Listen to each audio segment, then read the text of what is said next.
बाद सीएम शिवराज की, जिन्होंने आज कई अलग अलग मंत्रियों के साथ आज चर्चा करेंगे सीएम शिवराज। मंत्रियों से 1-to-1 विभागीय समीक्षा करेंगे सीएम शिवराज। बता दें आपको, विभागों के प्रमुख सचिवों के साथ भी सीएम शिवराज बातचीत करेंगे।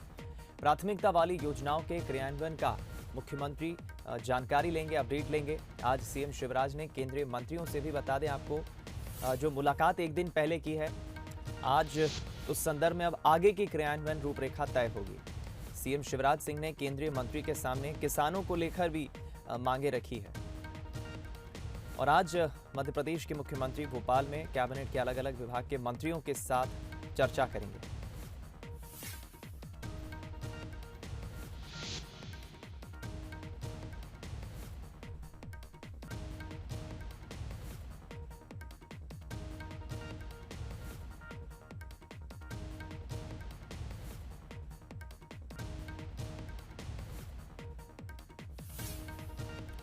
इससे पहले सीएम शिवराज दिल्ली दौरे पर थे और प्रधानमंत्री नरेंद्र मोदी से उनकी मुलाकात हुई। केंद्रीय मंत्री पीयूष गोयल से भी मुलाकात हुई और किसानों के चमकविहीन गेहूं का उठाव की मांग को लेकर भी उन्होंने संदर्भ में बातचीत की। खबर इंदौर से, जहां अनलॉक 2 की गाइडलाइंस जारी हुई है। आज से इंदौर में सिटी बसें शुरू होंगी। सुबह 9 बजे से रात 8 बजे तक बाजार खुल सकेंगे। अब होटलों में बैठकर भोजन भी कर सकेंगे लोग। धर्मस्थलों में एक साथ 6 लोग प्रवेश कर सकेंगे। अनलॉक 2 की गाइडलाइंस इंदौर में जारी हुई है और नई गाइडलाइंस के मुताबिक अब एक बार फिर इंदौर को लगभग पूरी तरह से खोलने की कोशिश प्रशासन ने की है इस गाइडलाइन के तहत।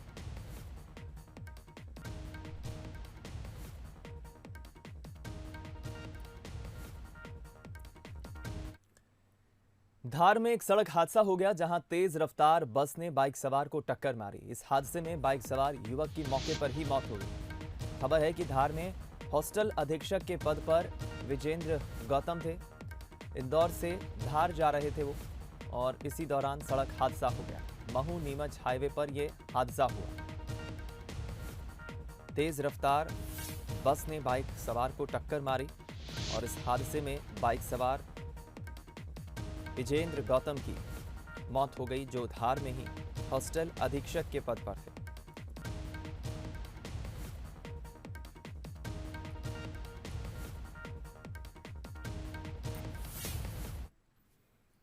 कोरोना की तीसरी लहर से लड़ने की तैयारियों को लेकर सीएम शिवराज ने प्रधानमंत्री मोदी से मुलाकात की। इसके साथ ही सीएम शिवराज ने केंद्रीय मंत्रियों से भी मुलाकात की। देखिए रिपोर्ट।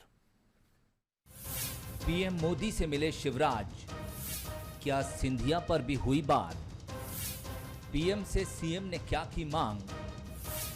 करीब 1.5 घंटे क्या हुई बात? तस्वीर बोलती है, जो न कहा वो भी कहती है। कोई कहेगा ये मुलाकात थी खास, कोई कहेगा इसमें क्या थी बात। ये तो सामान्य सी है मुलाकात। किसी पर भरोसा करने से अच्छा है कि सीधे सीएम शिवराज से ही जान लेते हैं कि आखिर उन्होंने पीएम मोदी से करीब 1.5 घंटे मीटिंग की तो क्या चर्चा हुई। मैंने ये भी आग्रह किया कि कोरोना के संकट के कारण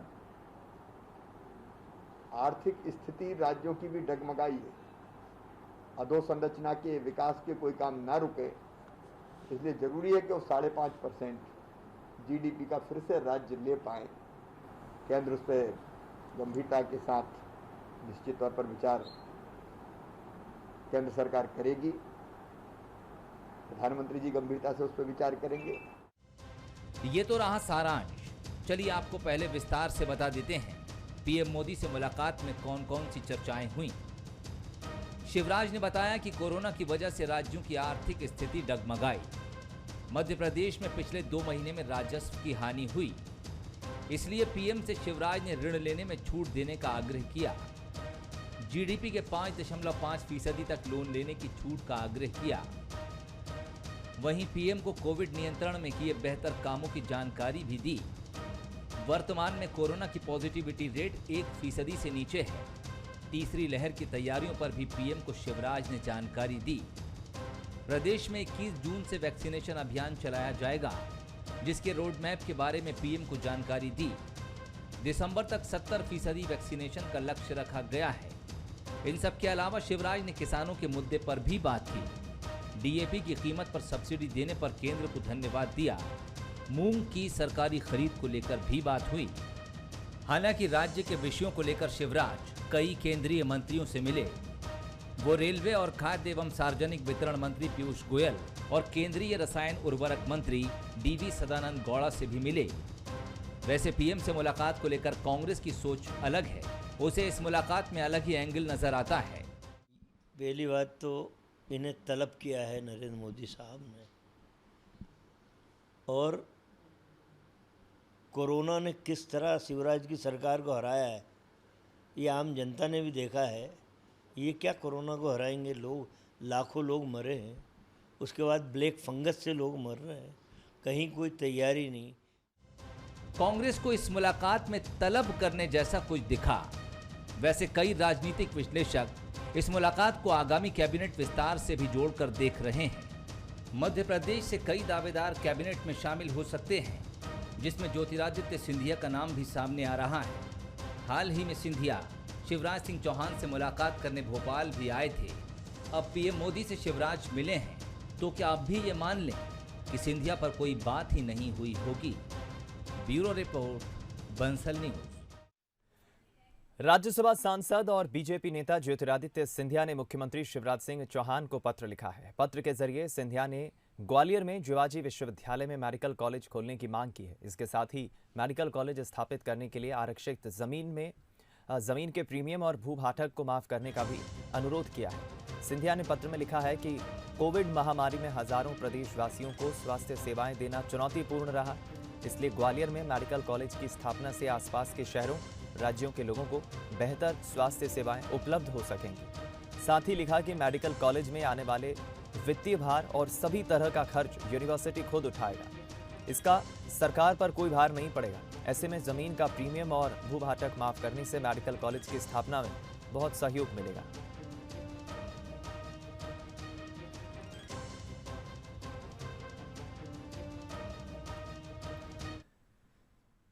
राहुल गांधी के ट्वीट के बाद मचे देश भर में सियासी बवाल शुरू हो गया है। इसमें ट्विटर पर भी एफआईआर दर्ज हुई है। देखिए इस बड़ी खबर पर हमारी रिपोर्ट। राहुल ने किया फेक न्यूज ट्वीट। योगी ने दी कांग्रेस को सीख। सरकार और ट्विटर में ठनी। ट्विटर से फेक सियासत। चलिए शुरू से आपको सब बताते हैं। पहले कांग्रेस के पूर्व अध्यक्ष राहुल गांधी ने ये न्यूज ट्वीट की। ट्वीट में उन्होंने तंज कसा कि मैं ये मान नहीं सकता कि श्री राम के सच्चे भक्त ऐसा कर सकते हैं। जिस न्यूज के बारे में लिखा उसकी हेडलाइन है, जय श्री राम नहीं कहने पर बुजुर्ग की पिटाई, कनपटी पर बंदूक रख काटी दाढ़ी। इस ट्वीट पर सियासी बवाल तो मचना ही था, सो मच गया। यूपी के गाजियाबाद की खबर थी तो सीएम योगी आदित्यनाथ ने कांग्रेस के ट्वीट पर जवाब दिया। जवाब क्या दिया? एक तरह राहुल की खिंचाई कर दी। योगी ने लिखा कि प्रभु श्री राम की पहली सीख है सत्य बोलना, जो आपने कभी जीवन में नहीं किया। योगी ने यह भी लिखा कि आपको शर्म आनी चाहिए, क्योंकि पुलिस इस मामले में सच पहले ही उजागर कर चुकी है। अब सवाल यह भी है कि राहुल गांधी के लिए योगी आदित्यनाथ ने ये शब्द इस्तेमाल क्यों किए। तो पेश है गाजियाबाद पुलिस की ये सफाई, जिसे ट्विटर ने नजरअंदाज कर दिया। अब जब पुलिस बोल रही है कि घटना का श्री राम के नारे से कोई संबंध नहीं है, यानी जिस न्यूज को राहुल ने ट्वीट किया है वो फेक है, जो पहले से ही ट्विटर पर ट्रेंड कर रही थी, फिर भी ट्विटर ने इस पर एक्शन नहीं लिया। जहां भी हमारी आस्थाओं पर कुठाराघात का अवसर राहुल गांधी को मिलेगा या उनकी टीम को मिलेगा, उनके गुरु दिग्विजय सिंह को मिलेगा, वो छोड़ेंगे नहीं। चाहे राम मंदिर की बात हो, चाहे राम की बात हो, चाहे कुंभ के स्नान की बात हो। आप देखिए आस्था के हर केंद्र पर हमला करने की ये टुकड़े टुकड़े गैंग के सरगना कोशिश करते हैं। अब इस मामले में सरकार की कांग्रेस से तो ठनी गई है, अब ट्विटर और सरकार के बीच भी तनातनी बढ़ गई है। गाजियाबाद में पुलिस ने ट्विटर इंडिया और 2 कांग्रेस नेता समेत 9 लोगों के खिलाफ एफआईआर दर्ज की है।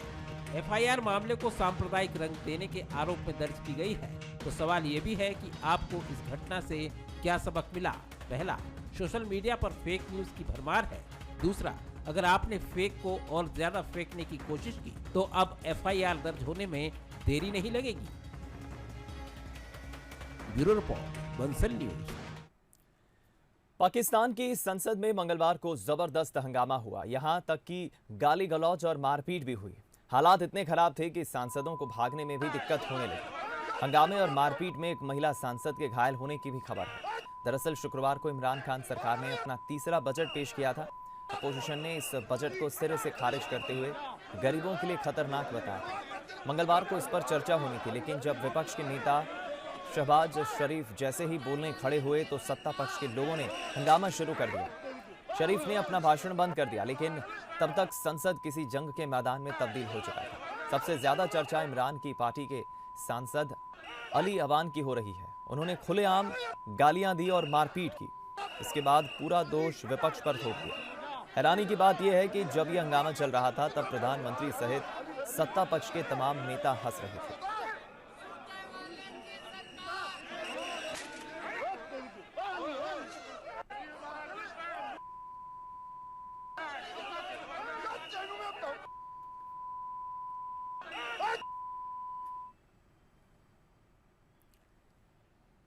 खबर मुरैना से मिल रही है, जहां हथियारबंद बेखौफ बदमाशों ने लूट की वारदात को अंजाम दिया है।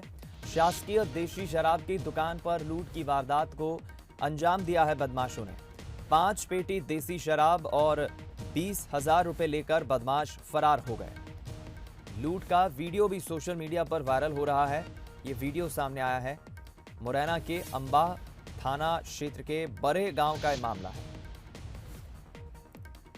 5 पेटी देशी शराब और 20,000 रुपए लेकर ये बदमाश फरार हो गए। हथियारबंद बेखौफ बदमाश देखिए आप इसमें नजर आ रहे हैं। ज्यादा जानकारी के लिए हम रुक करेंगे। संवाददाता उमेश हमारे साथ फोन लाइन पर जुड़ गए। उमेश, क्या जानकारी, बदमाशों ने लूट की वारदात को अंजाम दिया? बिल्कुल दीपक, ये पूरा जो मामला है वो अंबा थाने के बरे गांव का मामला है, जहां जो देसी मदरा की जो शराब की दुकान है वहां पे बदमाशों ने लूट की है और 2 बाइक सवार बदमाश आए थे और उन्होंने हथियारों की दम पर 5 पेटी देसी शराब और 20,000 जो बिक्री किए हुए जो पैसे रखे थे उसको लूट कर ले गए। और ये बताया जा रहा है कि ये जो सातिर बदमाश हैं और अंबा थाने में कई लूट और मारपीट के मामले इन पर दर्ज हैं। फिलहाल लॉकडाउन की वजह से ये दूसरे जगह कहीं लूटपाट की वारदातों को अंजाम दे रहे थे। अब फिर अंबा में वापस लौट कर आए हैं और कल इन्होंने दोपहर में लूटपाट की जो घटना है उसको अंजाम दिया है। हालांकि पुलिस का दावा है कि जल्द ही ये बदमाश है वो पकड़े जाएंगे। दीपक, चलिए जानकारी उमेश पाराशर हमारे संवाददाता बता रहे हैं कि बदमाशों ने इस लूट की वारदात को अंजाम दिया है। हथियारबंद बेखौफ बदमाश जिन्होंने शासकीय देशी शराब की दुकान पर लूट की, 5 पेटी देशी शराब और 20,000 रुपए लेकर फरार हो गए।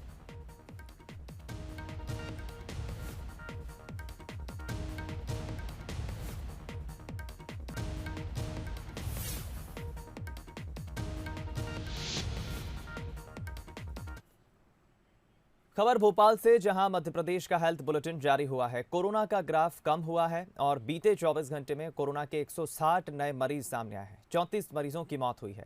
25 जिलों में कोरोना का एक भी नया मरीज नहीं मिला है। यह अच्छी राहत की बात है। भोपाल से 47, इंदौर से 36, जबलपुर से 13 मरीज मिले हैं। प्रदेश में कोरोना के 3,273 एक्टिव केस हैं। ये राहत भरी खबर है। मध्य प्रदेश में अब संक्रमितों की संख्या कम हो रही है। भोपाल से 47, इंदौर से 36, जबलपुर से 13 नए मरीजों की पहचान हुई है। 25 जिलों में कोरोना का एक भी मरीज नहीं मिला है। लगातार कोरोना का ग्राफ अब तेजी से नीचे की ओर जा रहा है।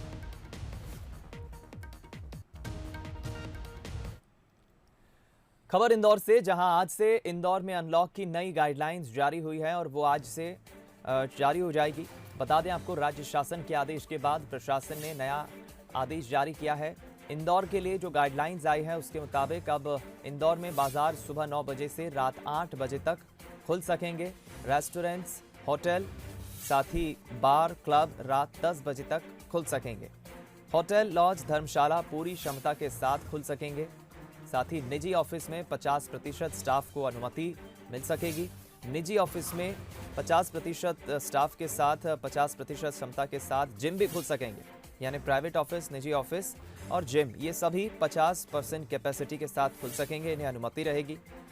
और शादी समारोह में दोनों पक्षों के 50 लोग शामिल हो सकते हैं।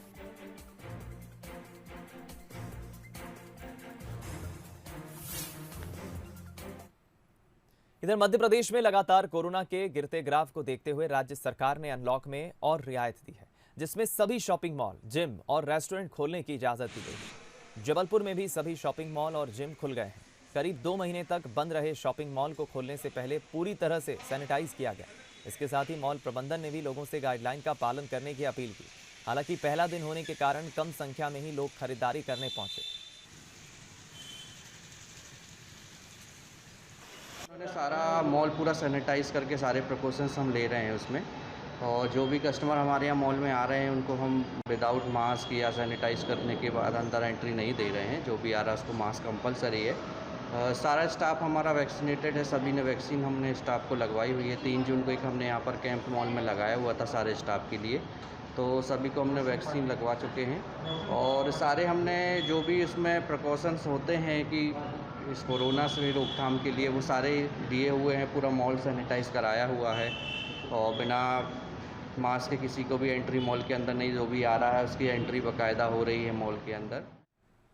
भोपाल से खबर, सरकारी स्कूलों में अब 30 जून तक एडमिशन होंगे। स्कूली शिक्षा विभाग ने आदेश जारी किए हैं। स्कूलों में ऑनलाइन कक्षाएं ही लगेंगी। बता दें आपको, स्कूल में टीचिंग स्टाफ की उपस्थिति अनिवार्य की गई है।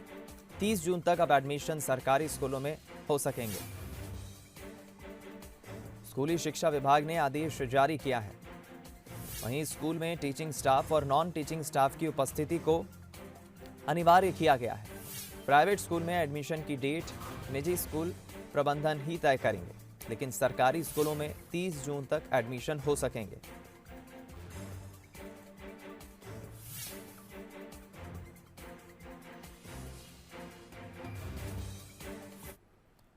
मध्य प्रदेश के गृह मंत्री डॉक्टर नरोत्तम मिश्रा ने लॉ एंड ऑर्डर को लेकर बयान देते हुए बताया कि किस तरह प्रदेश में अब क्राइम के ग्राफ पर अंकुश लगाने की कोशिश की जा रही है और पुलिस ने 20 करोड़ से ज्यादा का साइबर फ्रॉड पकड़ा है, जो कि एक बड़ी उपलब्धि है।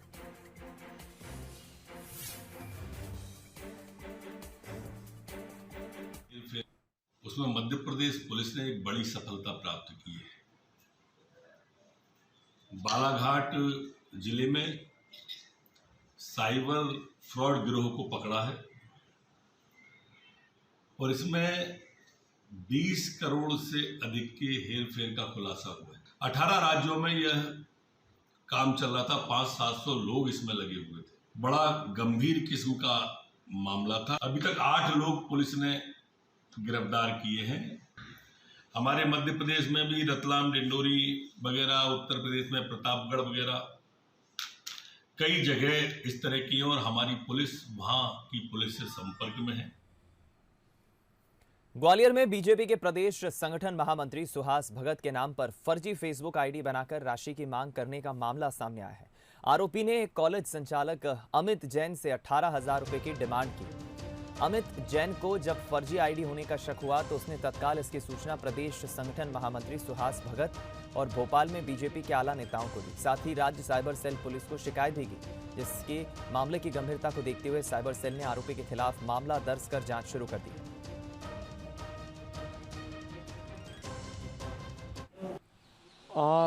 जो भारतीय जनता पार्टी के प्रदेश संगठन मंत्री हैं माननीय सुहास भगत जी, मेरे साथ फेसबुक पे लंबे समय से जुड़े हुए हैं। कई बार छोटी सी फ़ोन पे बात भी हुई है।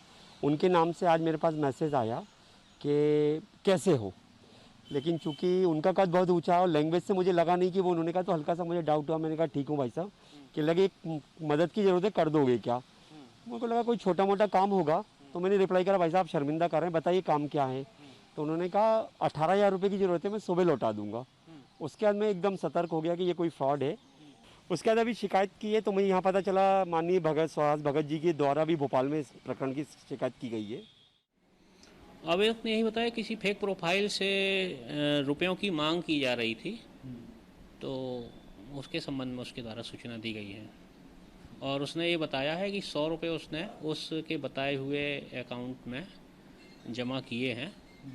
तो ये जो उसके साथ जो उसने जो जमा किया हुआ है, तो ये जानकारी भी भोपाल पुलिस को प्राप्त हो जाएगी। तो इस पर भी कुछ इन्वेस्टिगेशन यदि किया जाना होगा तो वो कर लिया जाएगा। क्राइम पर आधारित फिल्म, डॉक्यूमेंट्री या वेब सीरीज का मकसद अक्सर लोगों को जागरूक करना होता है, लेकिन अपराधी किस्म के लोग यहां से ठगी का तरीका ढूंढ निकालते हैं। ऐसा ही देखने को मिला जबलपुर में, जहां एक जालसाज ने हर्षद मेहता पर बनी वेब सीरीज से प्रेरणा ली। कलेक्टर और तहसीलदार की फर्जी सील और सरकारी कागज तैयार करवाकर लोगों को ब्लैकमेल करना शुरू कर दिया। आरोपी मोहम्मद हमजा फिलहाल गोहलपुर पुलिस की गिरफ्त में है। उसने फर्जी सील और सरकारी कागज के जरिए डॉक्टर अब्दुल लतीफ को कारण बताओ नोटिस जारी किया था और मामला रफा दफा करने के लिए 1.5 लाख रुपए की मांग की थी, जिसकी शिकायत पुलिस में करने से इस पूरे मामले का भंडाफोड़ हुआ। पुलिस पूछताछ में आरोपी मोहम्मद से पूछताछ कर रही है और जो खुलासा मोहम्मद ने करते हुए बताया है, तो रातों रात करोड़पति बनना चाहता है, इसलिए उसने क्राइम पेट्रोल और हर्षद मेहता पर बनी वेब सीरीज को देखकर ठगी का एक तरीका आजमाया।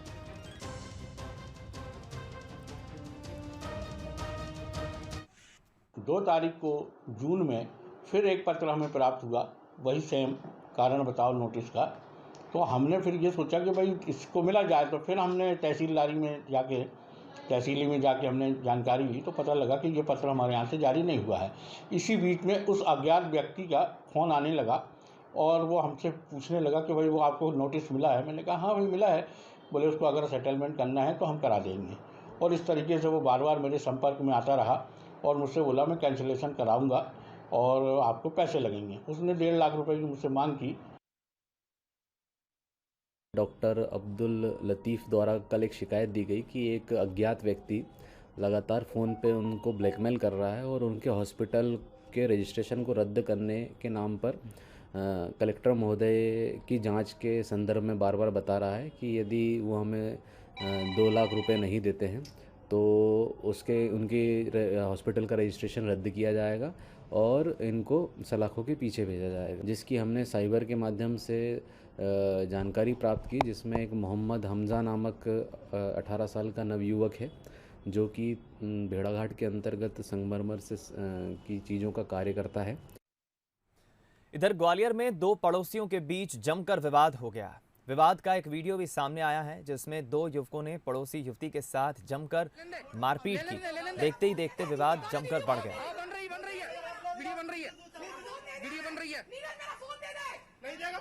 वीडियो नहीं मत दे, वीडियो चल रही है,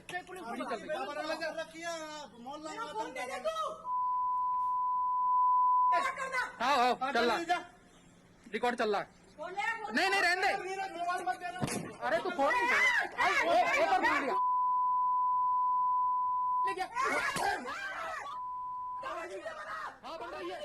बन रही है आई तू नहीं तू धंधा छोड़ दे, हाँ बन रही है ले लेने दे। इधर रीवा में हैरान करने वाला मामला सामने आया है, या यूं कह लें कि अब बैल मुझे मार वाली कहावत यहां देखने को मिली। यहां एक सांड 3 मंजिला मकान में घुस गया और खास बात यह थी कि यह सांड मकान के सबसे ऊपर वाले कमरे में पहुंच गया। जब घर के सदस्य वहां पहुंचे तो यह नज़ारा देख वो चौंक गए। सांड बिस्तर पर आराम फरमा रहा था, उसने बिस्तर पर ही गोबर कर दिया था। रीवा के ऊपरहटी मोहल्ले का यह पूरा मामला है, जहां गेट खुला रह जाने पर सांड घर में प्रवेश कर गया। घर के अंदर सीढ़ियों से ये सांड 3 मंजिला मकान में सबसे ऊपर वाले कमरे में पहुंच गया। जब अचानक परिवार के लोगों ने कमरे से अजीब आवाज़ों को सुना तो वे मौके पर पहुंचे और देखा कि सांड आराम से बिस्तर पर बैठा आराम फरमा रहा है। उसने बिस्तर पर ही गोबर कर दिया, इसके साथ ही कमरे में रखा सामान भी तोड़ दिया। आवारा सांड के सामने जाने की कोई हिम्मत नहीं जुटा पा रहा। उधर शोरगुल की आवाज़ सुनकर मौके पर लोगों की भीड़ लग गई और बाद में घंटों की मशक्कत के बाद सांड को बाहर निकाला गया।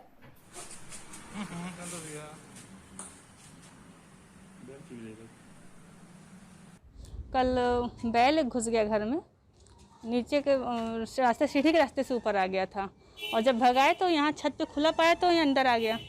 पूरे छत पे कम से कम पापा जी को 10 राउंड लगवाए वो, लेकिन वो निकल नहीं रहा, रास्ता नहीं पाया था निकलने के लिए और पापा जी एकदम थक गए थे उसको भगा के, बहुत परेशान हो गए थे। फिर वो सीधे कितने मंजिल ऊपर चढ़ा और 3 मंजिल। कैसे चढ़ गया? फिर जब उसको भगाए तो वो सीढ़ी से नीचे न जाके ऊपर की सीढ़ी पे चढ़ गई और वो सीधे मेरे बेडरूम में चली गई। वो गेट खुला था और चली गई अंदर। वो बैठ गई, बेड के ऊपर जाके बैठ गई और गोबर वोबर सब बहुत गंदा कर दिया, घंटों परेशान कर दिए वो।